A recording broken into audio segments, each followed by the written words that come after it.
जय जगन्नाथ दर्शक बंधु धर्मज्ञान टीवी यूट्यूब चैनल परिवार को आपण मान को स्वागत।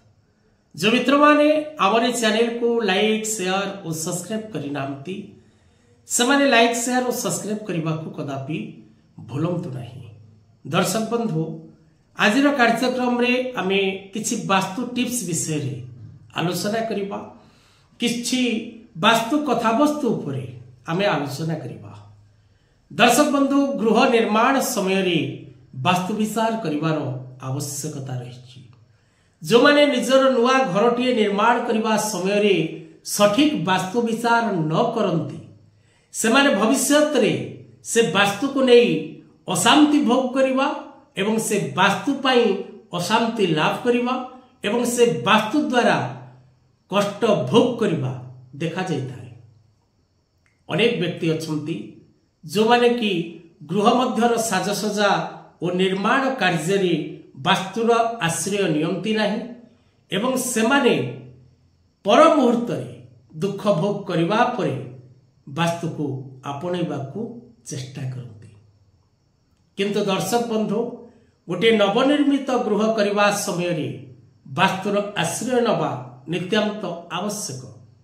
कारण गृहर केउ दिगरे आपण केउ गृह निर्माण करबा शुभ, कौन निर्माण करबा शुभ एवं किपरि करबा उचित ताहा वास्तुशास्त्र आपण को परामर्श देताए। एबे आसंतु आजिर कार्यक्रम रे आमे जानिबा जे केउ दिगरे कौन रहिबा शुभ, गृह निर्माण समय रे वास्तुशास्त्र रो कौन रहिछि परामर्श जाहाको आमे मानिबा उचित। दर्शक बंधु गृह मध्यरे केउ दिगरे केउ गृह निर्माण करिबा उचित प्रथम से विषय रे आपण सठिक विवरणी पूर्ण रूपे प्राप्त करिवार आवश्यकता रही। कारण गोटिए भूखंड मध्यरे आपण जतबळे गोटिए चकड़ा भाग प्रस्तुत करूचंती निजर नवनिर्मित गृहटी निर्माण करिबा पई से समय रे से भूखंड मध्यरे जो चकड़ाटी आपण स्थिर कले से चकड़ा रे आपण संपूर्ण आवश्यक भित्तिप्रस्तर स्थापन करिवे जहा आपणकर आवश्यकता रही। लैट्रिन हो आपणकर शौच हवा पई, गाधेबा पई गाधुआघर हो, ऊपर को जीवा आसीबा करिबा पई सीढ़ी घर हो, ठाकुरंकर पूजा करिबा पई ठाकुर घर हो, पिला मानकर पढ़िबा पई स्टडी रूम हो, पिता मातांकर रहिबा पई बेडरूम हो, बा नवदंपति मानकर रहिबा पई बेडरूम हो, बा बसिकी कथावार्ता हवा पई बैठक खाना हो, बा खाइबा पीबा पई कोनोसी प्रकार डाइनिंग हो, प्रत्येक कार्य जहाँ आपणकर दैनंदिन कर्म मध्यरे रहिछि से सब को आपण निज घर मध्यरे स्थान देबे। किपरि देबे? वास्तुर परामर्श रे देबे।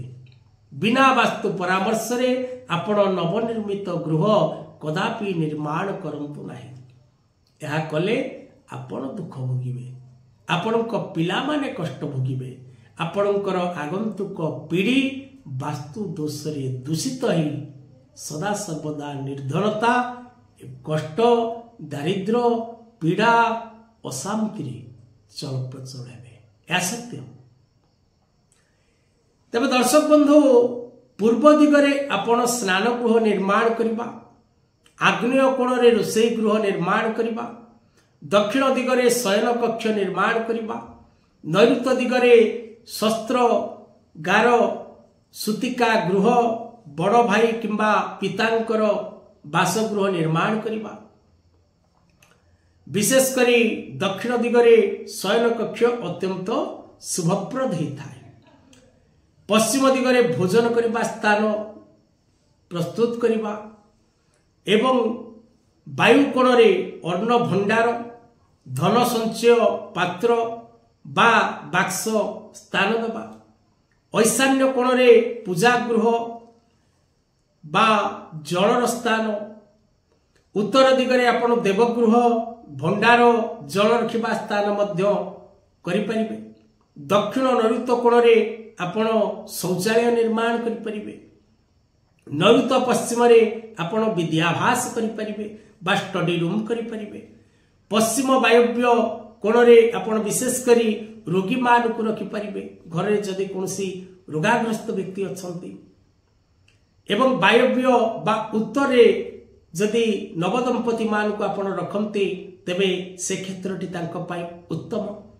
उत्तर ईशान्य स्थान रे आपण औषधर स्थान बा जदि आपण घरे कौन व्यक्ति विशेष माने औषध पत्र कंटिन्यू खाऊचंती बीपी अच्छी ब्लड प्रेशर बा कौन प्रकार श्वास बा कौन प्रकार डायबिटीज तेबे आपण जदि प्रतिदिन गैस टैबलेट वगैरह जहाँ सब प्रत्येक दिन खाइबा को पड़ुछि मेडिसिन जदि आपण से मेडिसिन को स्थान दियंती तेबे आपण ईशान्य कोण रे रखिबा उचित।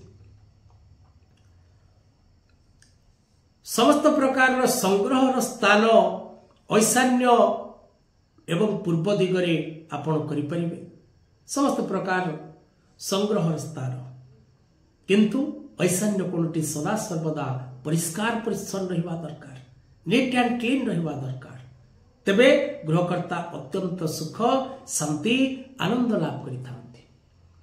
तेबे दर्शक बंधु गृहटी निर्माण करबा पूर्व वास्तुर परामर्श नियंतो एवं सठिक भाव में गृहटी निर्माण करबा को चेष्टा करंतु। आज कथा वस्तु को एठी रखिबा। जय जगन्नाथ।